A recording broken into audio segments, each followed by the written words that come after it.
ちは。今日はですね、皆さんもご覧になった方いらっしゃるかもしれないですけど、エクスポ PLL トークスと、いうので第3回目、今日も今までのテーマと同じくですね、新しい万博の価値、これエクスプローリング、ニューロールオブエクスポということで、サイバー万博の可能性3と、いうふうになってます。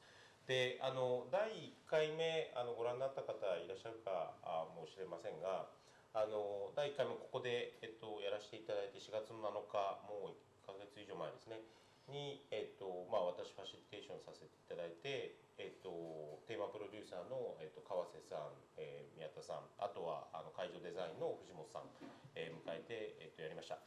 であと第2回がですね、うちが毎週金曜日にやっている、ステイング東京という、イベントで、ちょうどこの前ですね、5月の7日、1ヶ月、第1回目から1ヶ月後に、シャープ2というので、そこは会場の、プロデューサーの、会場運営のプロデューサーの、石川さんと、あとは、博覧会協会の、酒井局長に、来て、やりました。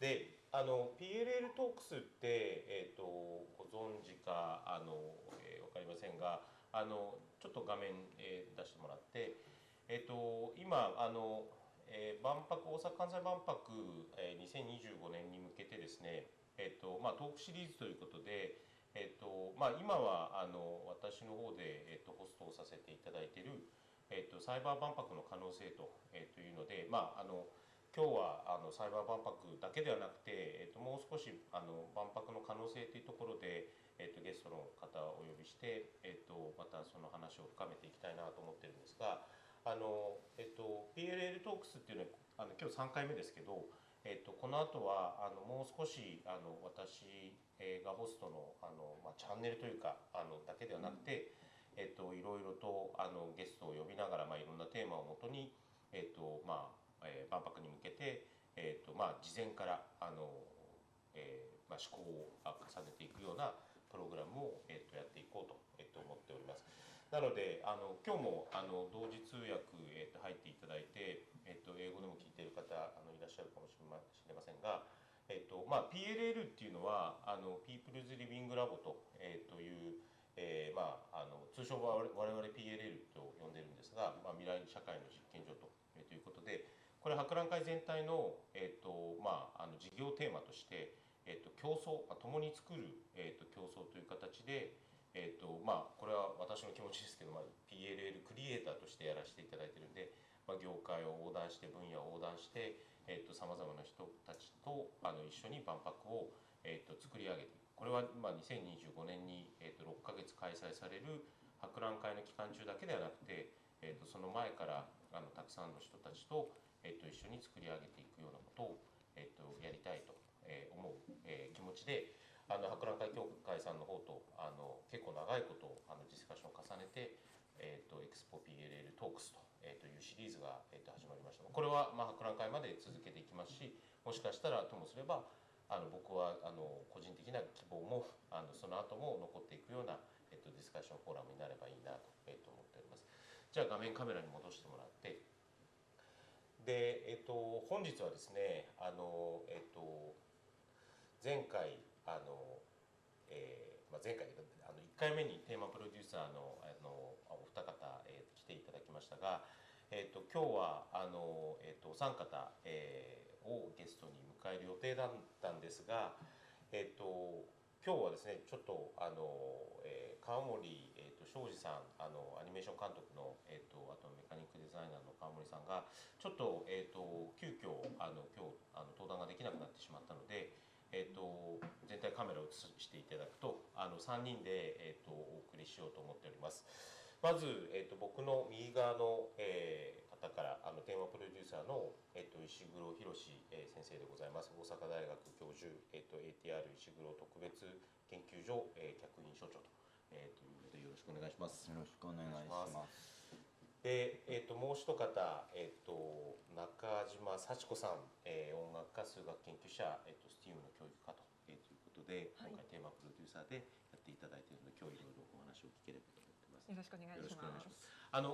特にこの番組というか固くではなく、噛み砕いていろいろと博覧会の可能性をこの中で話していければなと思っております。で、今テーマプロデューサー、8名の方がいらっしゃって、実は次回もテーマプロデューサーの方が来ていただくんですが、まず一番最初にもしかしたらご存知ない方もいらっしゃるかもしれないので、ちょっと簡単な自己紹介だけ15先生からお願いしてもいいですか。自分そっくりの Android を作ってるっていうところが多分世間に一番知られてると思うんですけど、研究はそれだけではもちろんなくてですね、人と関わるロボットっていうのを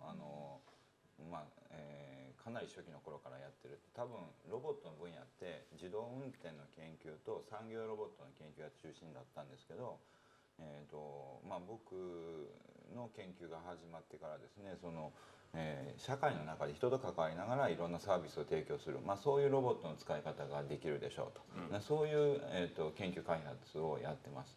ただその人と関わるっていうのが従来のロボット研究になかったところで、一番面白いのは人と関わりながら実はロボットを作ることよりも人を理解することの方が、深くて面白い話になってるんだと。で、万博にも関わるんですけど、人間ってなんでこんなに技術に憧れるのかって、こんなに技術をどんどん開発するのはなんでかっていうのは、僕技術によって進化しようとしてるんだと思うんですよね。だから、技術っていうのは人間の一部なんですよ。だから、技術を勉強する、技術の、結晶であるロボットを作るっていうのは人間を理解するっていうのとほぼ同じだと、いうふうに思ってやっています。ありがとうございます。石黒先生が、ちょっと今日石黒先生と呼ばせていただきますが、どういうようなテーマ感を作るのか、まだこれちょっと言えること言えないことたくさんあると思うんですが、後ほどいろいろcan reveal to us and things that you cannot, but I look forward to hearing from you later on. Now, Nakajima-san, you do a lot of things too.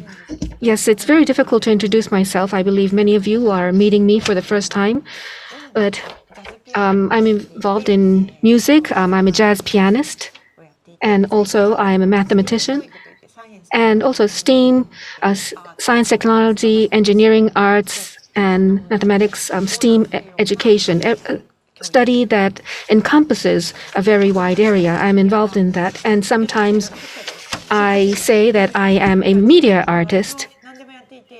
So I am involved in a lot of things. But for the Expo, the theme I'm involved in is invigorating lives. So education, playing, technology, sports,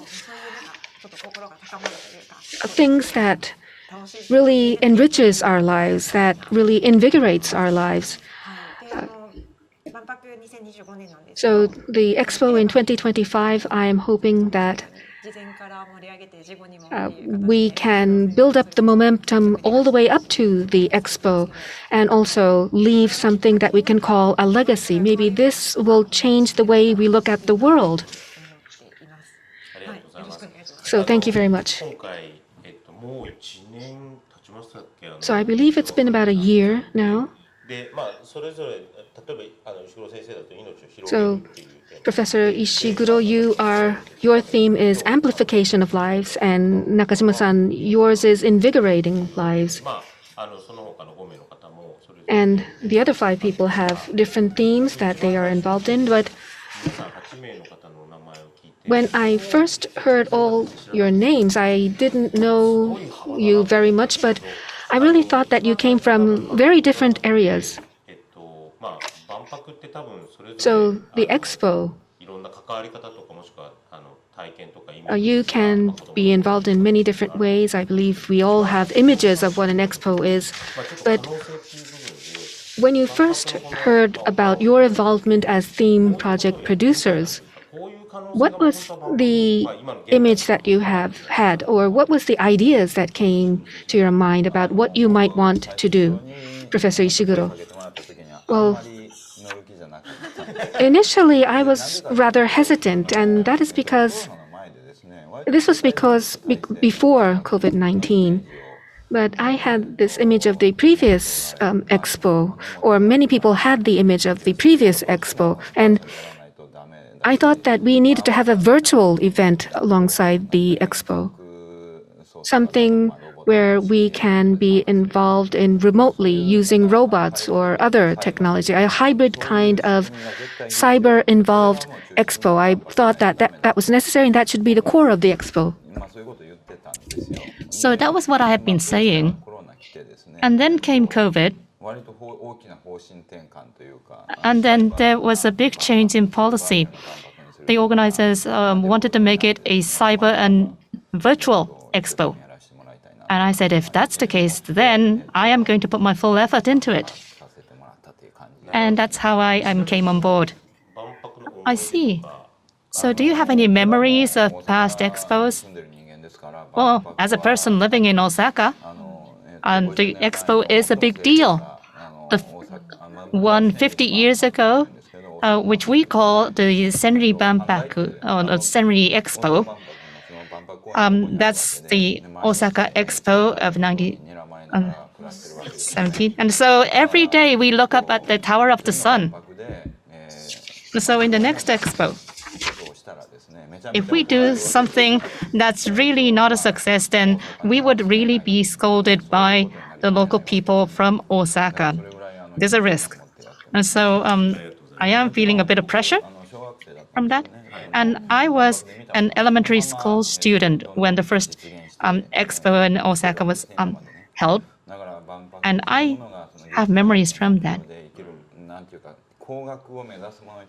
And for anyone who's involved in engineering, there are lots of goals that we could aim for in an expo. And the next expo in Osaka Kansai, I think the big question is, would this expo be something that people 50 years in future would aspire to? So, Ms. Nagajima, when you first got invited to participate in the expo, and this was before COVID-19, what kind of potential did you see? Well, I have not been able to go to the last Osaka Expo, but I really love Okamoto Taro's work.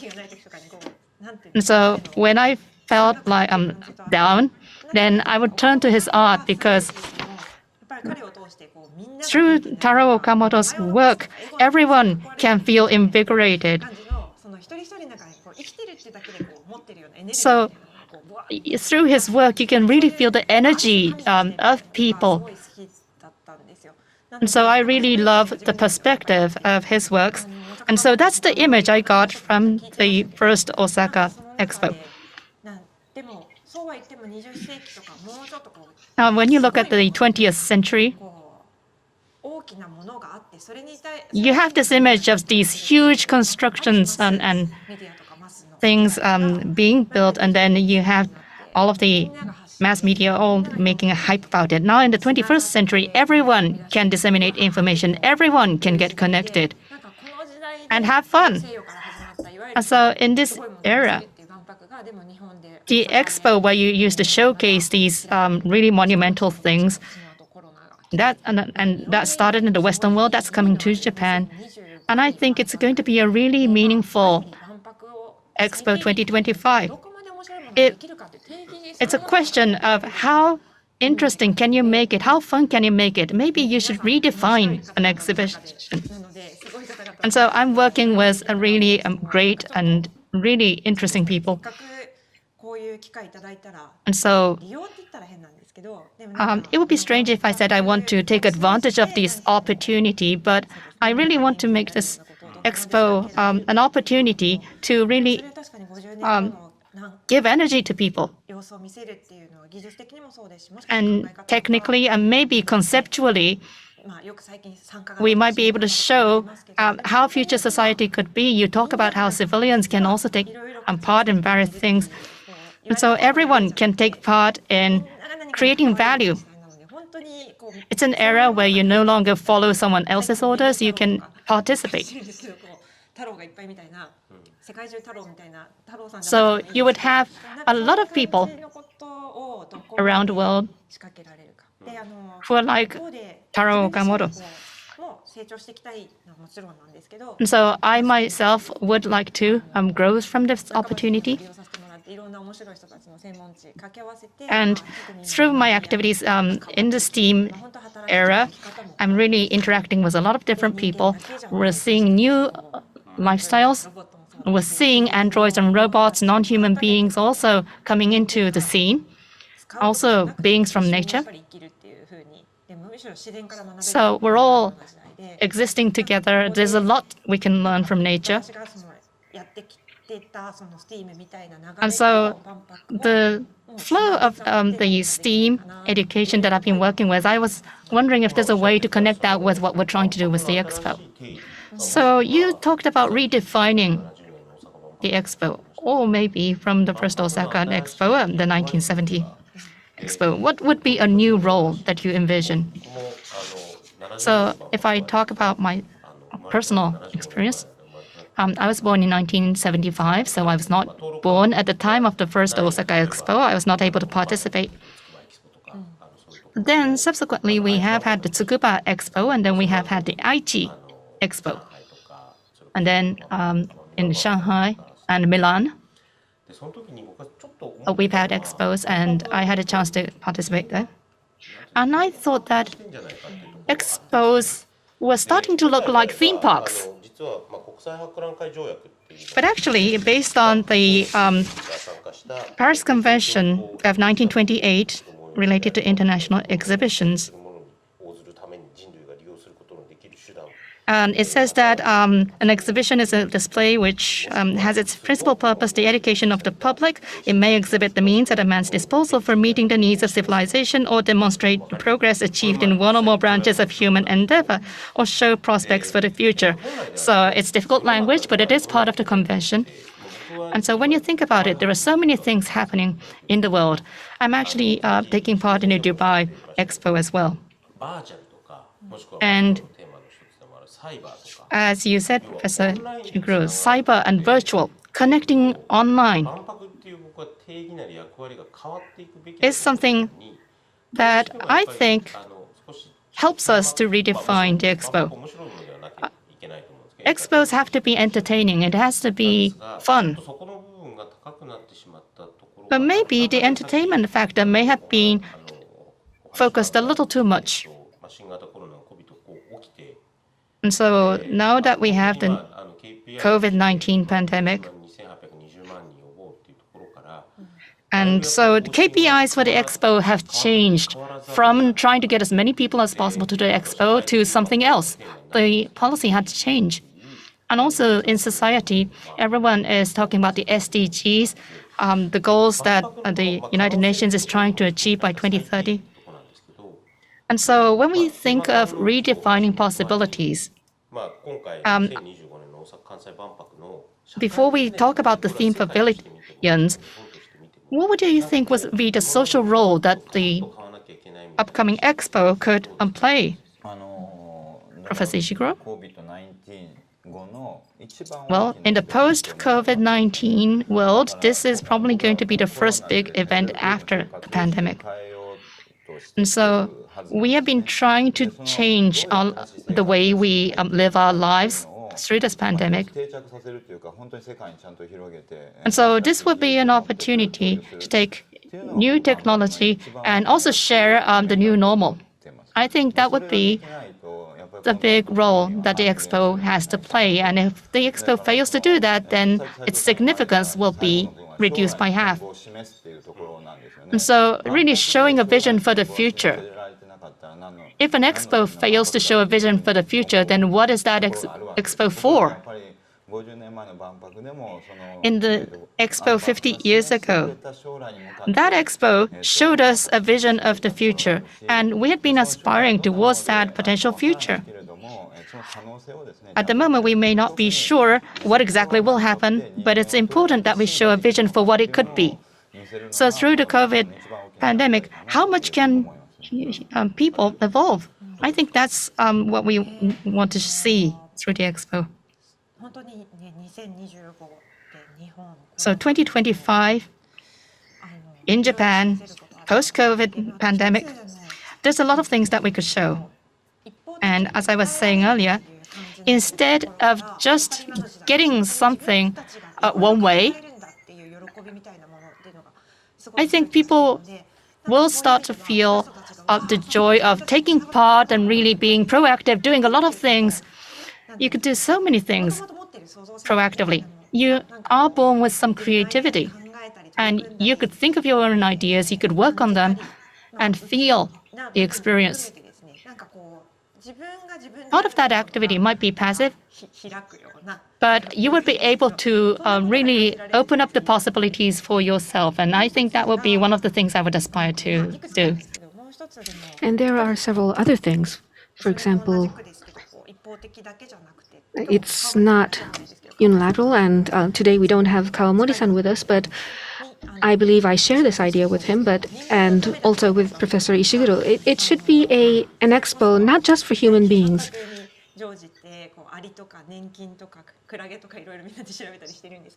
I am researching all kinds of things related to the expo, all kinds of lives, all kinds of living things. It could be AI, Android, or other inorganic things, but also in Japan, we have this idea that there is a God in everything that surrounds us. I believe that idea is becoming very important in the world today. I'm not saying that Japan is great, but by looking at the world in that way, we can really cherish lives and things around us. We are all living together, and we are all trying to nurture lives together. It's human beings, nature, and inorganic things like robots. We have to love all these things around us. And if we can express that through the expo, I think it's really wonderful. And also,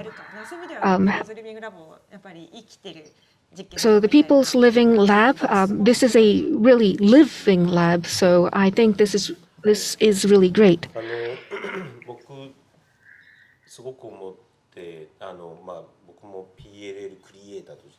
As a PLL creator, and I have been involved from the master plan, but personally, up until COVID-19, the idea was human-centric, putting people at the center of all things. But that changed. Try not to stick to being uniquely Japanese. I thought that we should be more universal, global. So yes, the Osaka Kansai Expo will happen here in Japan, in Osaka, but because of COVID-19, as you both said, we started thinking about lives, or life, and also about the 8 million or so gods that we say lives here in Japan. And the Japanese thinking, the Japanese philosophy of Satoyama, for example, I think we should redefine that through the expo. Once again, maybe redefine what we mean by being uniquely Japanese.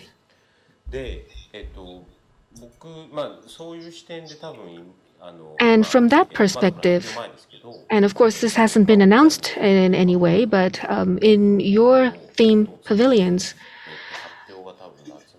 I think the announcement would come somewhere around summer. And Professor Ishiguro talked about amplifying lives, and the master plan, which came out in the end of the year last year. If you look up master plan for the expo, I believe you will be able to download the document. But as the main theme,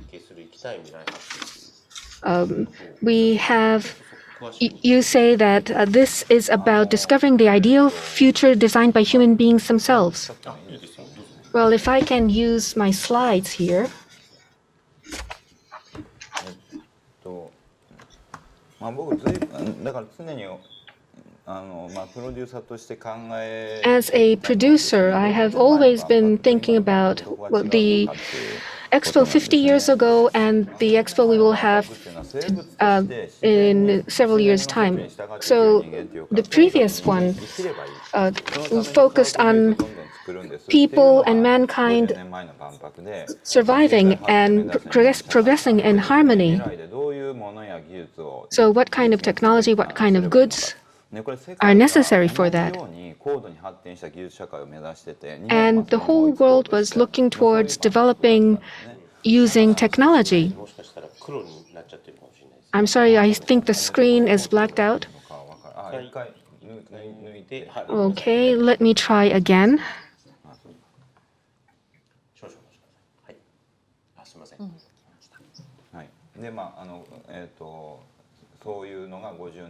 So that was the Expo 50 years ago.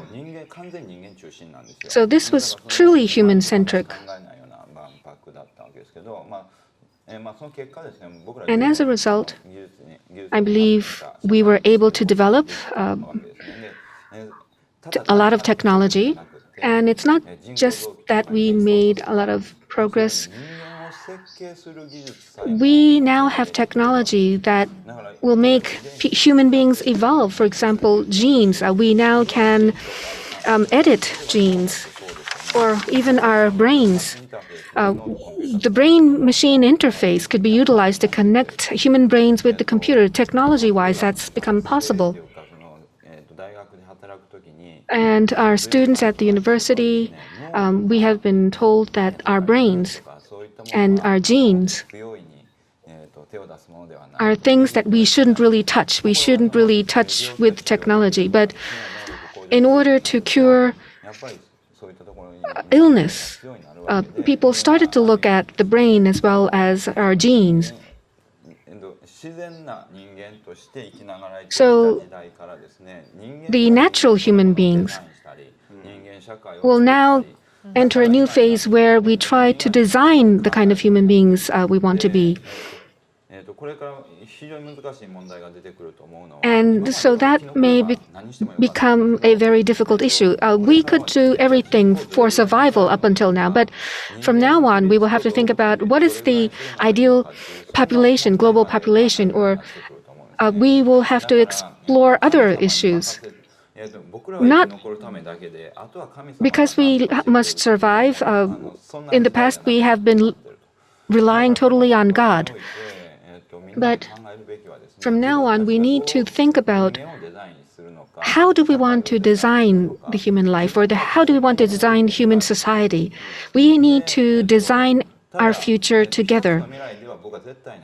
And it's not going to be just one future, because we are not God. We cannot see the future correctly. We need to have multiple values and multiple and diverse futures. We don't really know if we can all be happy in the future. But if there's just one future, maybe half the population would be in misery. But if we have diverse futures, we will be able to have many people, diverse people, happy. Inclusion and diversity is going to be a key word going forward. And in the next Expo, I believe that will be a very important concept. And my theme is amplification of lives. So now we have a lot of technology, gene engineering, and also we have AI, robots. These man-made objects are becoming more human-like. And maybe we will be able to evolve human beings that doesn't involve the evolution mechanism that is very natural. For example, artificial organs, gene editing, robots. And I am actually making a lot of human-like robots. You will think as if you're talking to a natural human being speaking to these robots, but 30 years from now or 50 years from now, what is the future that we will see? We want to show some specific images, maybe 10 or so scenes, like this will be the hospital, this will be companies. Maybe we have some AI switchers so that we can stream this live, avatars, and also remotely controlled robots. We are hoping that we can have people abroad take part in these events and also maybe perform in these events and have a lot of people come to see this as well. So we want to show what we can expect 50 years from now, a scene from the future. That is what we want to communicate from the expo. So if we have maybe about 10 different scenes, we might help people have more specific ideas. And finally, how will human beings evolve? Maybe 1,000 years from now, what will human beings look like? How would we evolve in the 1,000 years? I believe this will be a fusion between technology and human beings. And I'm not really sure if we can have a great impact like the previous impact, Expo 50 years ago, but that's the kind of impact I want to have. And so people will get closer to technology, to machines, and we want to showcase that at the actual site and showcase something that will symbolize our images, the CG avatars, robot avatars, and have human beings get involved as well in the exposition. Thank you for that. So, listening to what you said, that reminded me of one of the big themes of this expo, which is the SDGs. SDGs have a lot of themes. And in this current COVID era, we talk about Android, where humans create a lot of industries. We manipulate a lot of chemical compounds. And as you say, should we leave things to nature so that there will be an evolution? If we wait for that to happen naturally, then I'm sure the future would be really out of balance. And so you said that there could be multiple futures, and I really agree with you there. So if we start something now, then maybe the global warming could be within 2 degrees, or if we do nothing, it will be more than a 2 degrees increase in temperature, etc. And we'll talk more about this when we talk about platforms and virtual later. So many people could have aspirations for the future. They could have different images. And those images could really change people's activities. And so it would be really good if the expo could embody that. Instead of just saying, well, that was fun and that's it. If we could have something that's more lasting, that would be great. And Ms. Nakajima, could I also ask you the same question? Would you also like to use slides? Well, I'd really like to go and play with the androids at Professor Ishiguro's pavilion. And I'm sorry, I did not actually prepare that many slides, but of course, in 2025, from April to October. Now, currently 8 theme project producers are working on it. That's a lot of people. But the 8 people can also come up with a lot of different potential for the future, like we could do this, we could do that. And so the theme I'm working on is invigorating lives. And maybe it's hard to see on the screen here, but as a pavilion, I'm thinking of really bringing play to the forefront. So you mentioned that expos are like theme parks. Well, theme parks are great. It's great as entertainment, but it's something that is provided to you. It looks like if you are interacting, but that experience has already been defined and controlled for you. But imagine playing in the forest, playing in a playground, or playing in the sea. Well, the forests or the seas do not do anything for your entertainment. You just enjoy the experience. You have an interaction. You start seeing new things, and it starts being fun. And so it's a kind of very dynamic kind of play. And I think the concept of play is going to be really important in future. If you think of play in future, what tools you can use, etc., that's really interesting. And we still do not have a fixed name for what we're going to be doing, but we are thinking of a kind of a playground where people can really enjoy.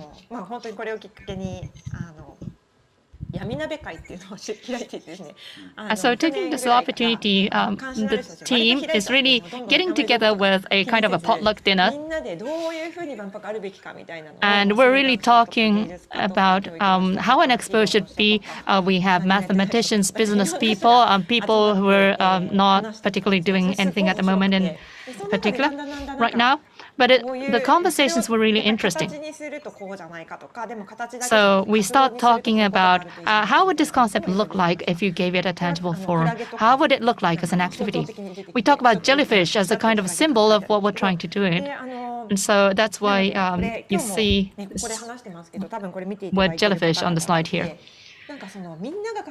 So a future society in which everyone's lives could be invigorated, that could mean different things for different people. So taking this opportunity, we want everyone to be able to imagine what that could be.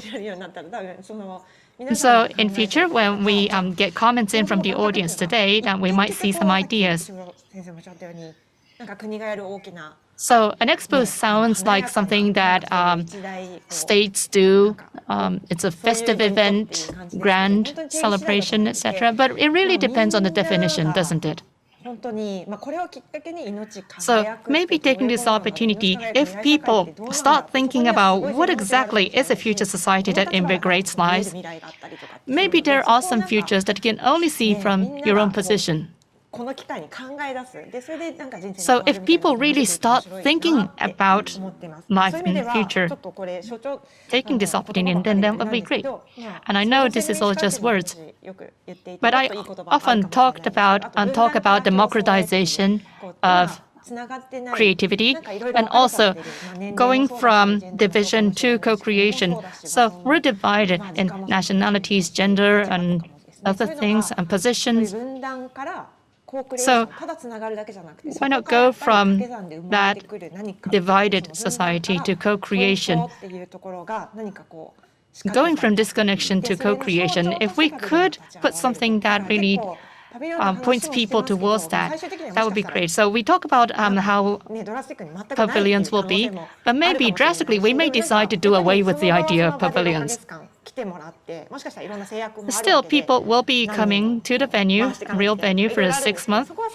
And operations have to be considered. There will be some constraints, but there should be something that they will be able to see. So if there's something symbolic of what we've been working on in that venue for people to experience, that would be great. And we want people to feel they have a hand in shaping the future. And as Professor Ishiguro said, we are part of other life forms as well. And I really hope that Expo will be an embodiment of that. And so in that sense, there are lots of things you could consider for a Cyber Expo. For instance, the project name that we would say is Future Earth Academy or Earth School. We take about several dozens of schools in Japan and other countries using words and other technology where you can participate so that it's not a black box and you get to interact. And you start to see the challenges that various people are facing, and then you start working to connect what is currently disconnected. We have about 30 schools participating in this project. And I'm hoping that we could expand this to like 300 or 3,000 by 2025, or maybe 10,000, 30,000. So this is all imagination, but I'm really excited thinking about it. And so all the producers have really great ideas. I do want to ask Professor Ishiguro to talk to the children sometime. So it would be great if the expo could be an event where grown-ups could also feel energized. So I know that everyone's feeling down with COVID,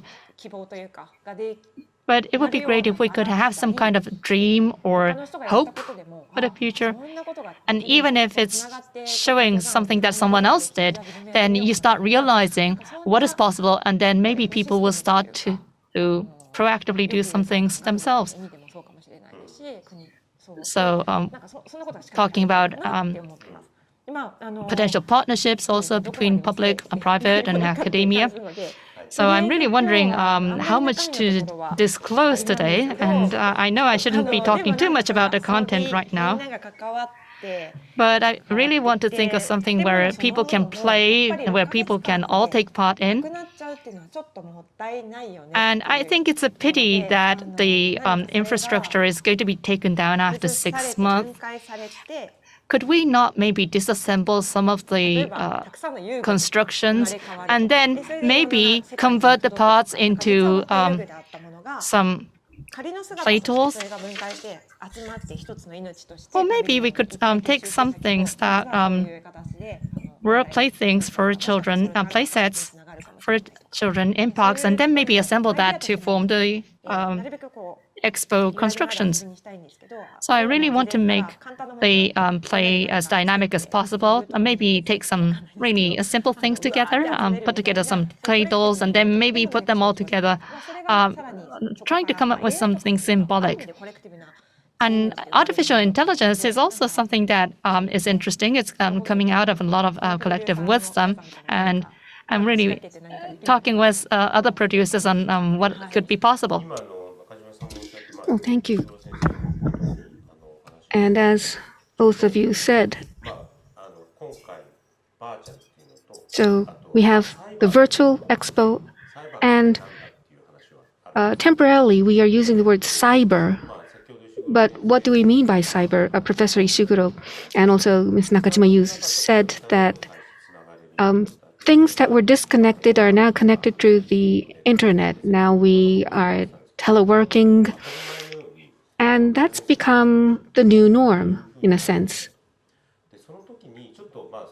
And when that happens, the virtual or cyber expo, especially we have chosen Cyber Expo as a theme, but personally, the new expo, the potential of the new expo, or the definition of a new expo, seems to me, why is it that each country has their own country pavilion, and we all compete with the actual architectural structure,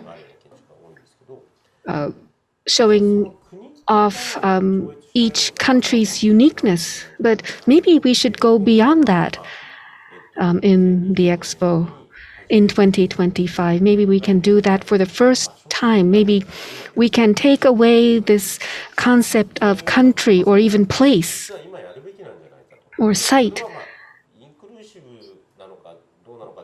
Is it inclusive or not? Or the human beings getting together to experience all this so that we can all progress toward the future together? So you talked about virtual expo, but what ideas do you have, or what ideas do you have, images do you have between virtual and cyber? Well, I think virtual is something where everybody can get inside. In the past, if you visited an expo, you had to travel and you had to stay at a hotel. But if it's virtual, everybody from around the world can take part in it. 世界中の人のための So it will be an expo for everybody その時にやっぱり all over the world. 国で分断された参加って So なんか全然合わないです。 dividing pavilions by country. まあ何かのグループで参加するんだとは思うんですけど、 maybe そのグループが countries will group up to take part, but maybe we can rearrange how people group up. And virtual can have many layers. Maybe we can have a layer for children, maybe from a different perspective. いろんな層で人がこう楽しむ So all kinds of different layers for people to enjoy. So that's the ideal expo that I have in mind. And the other one, if you use avatars and if you use remotely controlled robots, the real world can also 子供として参加 be made virtual. You might be able to turn into a child to take part, or maybe a man can turn into a woman to go and visit the expo. And 多重化ってyou might overlay that on top of the real world. 多重化するし仮想世界 So you have multiple layers in the real world, and the virtual world will have more multiple layers, and the values that we have, or depending on the situation people are in. っていうのがThis layered structure expo, especially in the virtual part, that's what I expect. 例えば働き方みたいなのも Well, the way we work, we now have telepresence. 例えば自分の People who have disabilities may take part in the workplace from their homes. そのテレプレゼンスによって So by having telepresence, you might become a different being. You can present different perspectives. So what is the definition of cyber? 世界の多重化っていうのは非常に分かり Multi-layered real world you mentioned. That's a very good example. The image, you have the real world, and then on top of that you have the virtual world. But maybe on top of that, だからもうちょっと超越したものが which transcends the physical world. いろんな書物読んでいくと実はその間を If you look at many documents, maybe things that fills in the gap in between the higher level and the real サイバー layer could be the cyberspace. 人間にとってね一番 Well, for people, it becomes difficult to live because we only have one identity. Well, because I am a professor, if I fail as a professor, my life will be destroyed, and that's miserable. いろんな仕事をやりなさいってまあ And nowadays, we are told to do many different jobs, many different tasks. そのアイデンティ all テ at ィは once. 実はたくさん持てるはず So actually, we should be able to have many different identities. And through the virtual world, we were able to understand that. Through the internet world, through the virtual world, and also in the real world, we can でまあ do that, I believe. 持つっていうことだ If you have multiple jobs, you have different identities, and also using the power of technology, using avatars, だから and also having different ways of working. きっちり働けるちゃんと A disabled person, maybe through an avatar, that person can work as 与え if ることになるわけです he or she is a non-disabled person. That's a new way of working, and we can have something like that. ではその And this would be very important for human beings because this would lead to a true evolution of the humankind. 中島さん、まあ、 Well, Nakajima-san, インターネットっていうのをつないで so the internet, connecting through the internet, so remotely, people can connect and schools can connect with each other, you said. まあ、バーチャルとサイバーとかって So まあ virtual and cyber, 新しそうで実は古くても古そうでそんなになんて大国あるわけではない。 these didn't exist in the ancient past, そういうものを but 今回テーマ館とかもしくは in the なんか thematic pavilions or at the expo, こういう if do you have any ideas of how you want to utilize it or how it should be utilized? そうですね。なんかその Well, 本当にフィジカルの世界とバーチャルの世界。 you have the physical world and the virtual world, and nowadays I think people go back and forth between the two worlds. 人間になれるっていう。 You can become different people. サイバーって So the cyberspace 面白いな。 is where the impossible can happen. その and also the future world school or school of Earth. You have the severe reality of a certain region, and then you can connect with that. You can really feel what is happening. You can understand the other, and you might be able to take part in that person's world. If we can have different projects, if we can utilize the expo to have these different projects, that would provide a great potential. A while ago, I was in New York. Before COVID, I have actually been using Zoom. But nowadays, if you have an idea, you can realize that.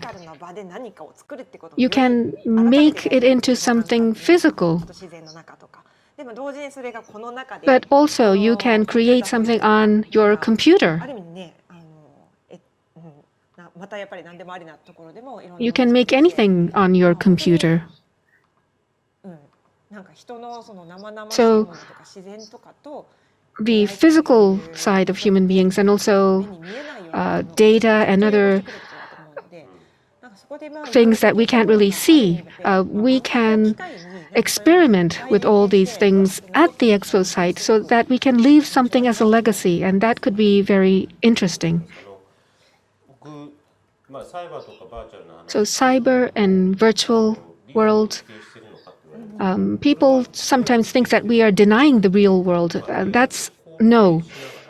We believe the real world is really positive, and how do we heighten the real world using other things? I think there is a division of labor, especially with COVID.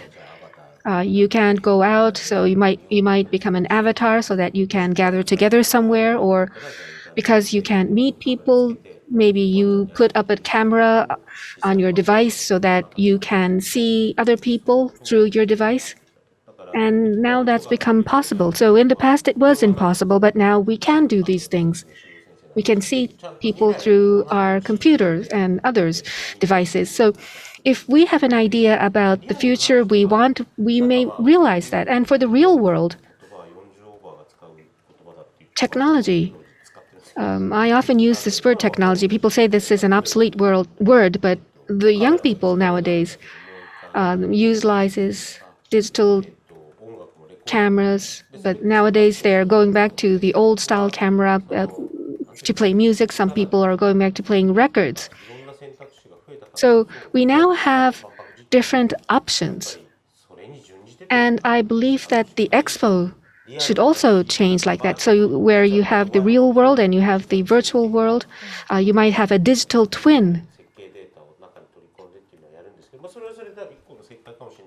And maybe that's one choice, but as you said, multiple layers in the real world, which would be a little bit different or maybe largely different from the actual real world. So we're running short of time here, but I would like to go on to the next topic. Nakajima-san, you said earlier, when does an expo start or when should it end? So that's the part I would like to talk about right now. So normally in 2025, from April, the expo will run for the next 6 months, according to BIE's guidance. That's defined by the BIE.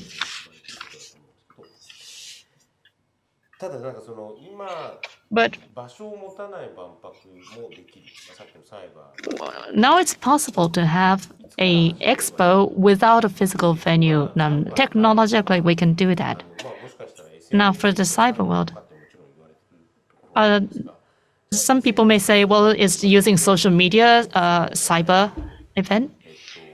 So maybe that could be one way. Or maybe we could create more content. Or we could have team expos. We could have different platforms, which will be announced from the expo side.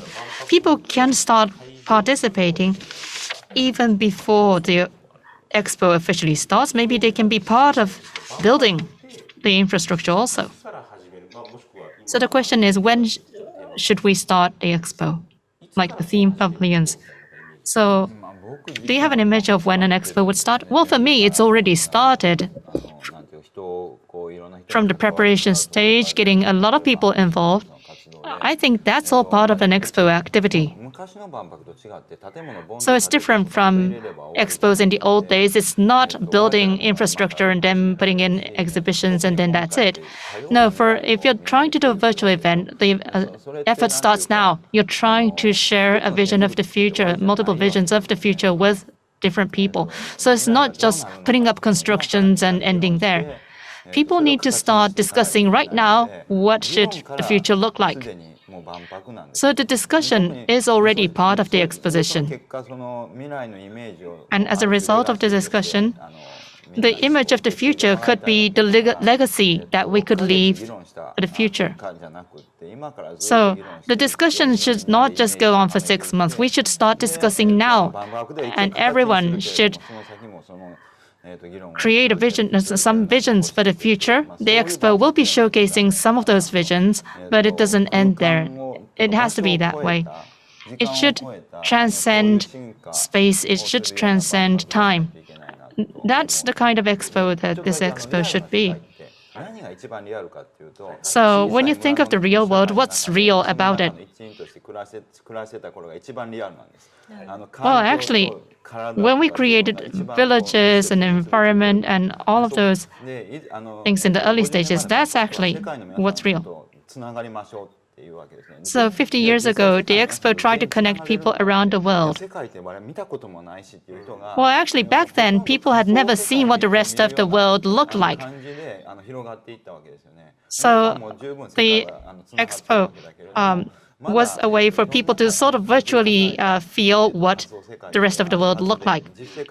Nowadays, we are connected, and the real world is also in multi-layers. It's just that the dissemination, expansion is different. The amplification is happening. So we're going beyond time, we're going beyond space. And through the expo, people have really amplified the world they live in. So I believe that's the constant role of the expo. So we should have an expo that really further amplifies and expands the world. And we should expand the time frame as well. Thank you. Ms. Nakajima, what do you feel? Well, I totally agree. The expo starts now. It has already started. We want everyone to start now. And we will be making sure to create mechanisms that will allow people to really get engaged. But we want everyone to be a party to the expo. So I think it's great to be disseminating a lot of information. So I think today's talk is also great. So we have children, and I also work with visually impaired people as well. So we have a lot of different people who see the world in a different way, and we get a lot of learning from that. So a lot of people bring to the table their own differences, their personalities, and if we can sort of show that, that would be great. So if we could also bring the concept of the people. And it would be great if we could show something that's not just in labels. It could be as insects or androids or people. I'm really hoping we could have a lot of things that will enable people to really feel that world. We might have a few failures, but we want everyone to do a trial and error and really take on the challenges of really making it exciting and fun. Thank you so much. Time is almost up, and listening to both of you, this PLL Talks and the Expo, both of you said that the Expo starts now. These kinds of talks do not get a chance to be seen by many people. So some discussions should be in closed venues. But listening to you both, I felt that for the next Expo, we should really make the process also transparent and really open up the process to the public as well.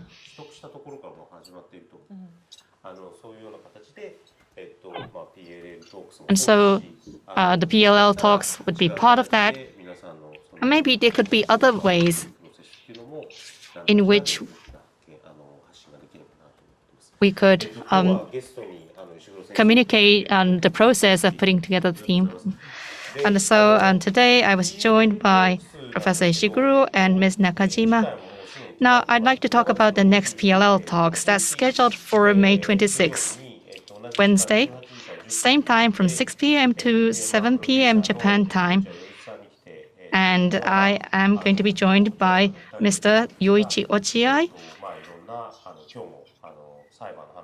another thematic project producer, and the two of us will be talking about different topics as well, in addition to the topics that we talked about today. And we hope through the talks we'll be able to show new value. So I'd like to thank the members of the audience and for joining the third in the series, and also see you next time. Thank you.